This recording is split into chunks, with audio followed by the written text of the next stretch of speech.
বন্ধু ওয়েলকাম। তো সকাল সকালে দোকান করলাম, তারপরে একটা মোবাইল এলো পোকো F1। তো এটা টাচে কাম করতেছে না।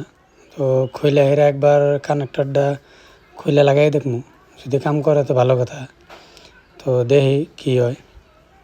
পেজগুলো খুলে এলো সাবধানে। এই যে ফিঙ্গারের পাত্তাটা থাকে অনেক সময় ছিঁড়া যায়, তো সাবধানে খুলবেন।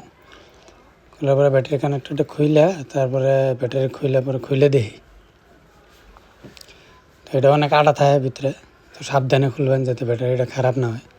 অনেক সময় দেখা যায় ব্যাটারি ড্যামেজ হয়ে যায় বা ফুটে যায়। তো লোহার বস্তু দিয়ে ইউজ করবেন না, প্লাস্টিকের যদি আছে তাহলে ভালো। তো ব্যাটারিটা সিধা করে থুইয়া ডিসপ্লেটা ডিসকানেক্ট করে দিই। আগে তুলে নেবো, যেহেতু পেস্টিং করা আছে, টাচ হইতেছে না। খুইলা লাগাইলে বাইরের থেকে কি যেন টাচ ওভারও করে। তো একবার লাগাই দেখবো।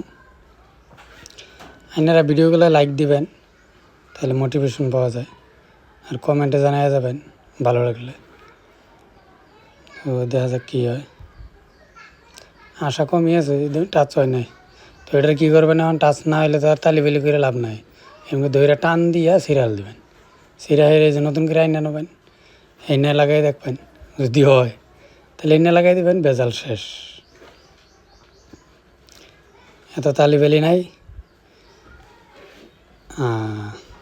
তাও টাচ হয় না। একবার ফর্মের উপরে থুয়ে দিই। হয়েছে। তো ডান হয়ে গেল। Thank you.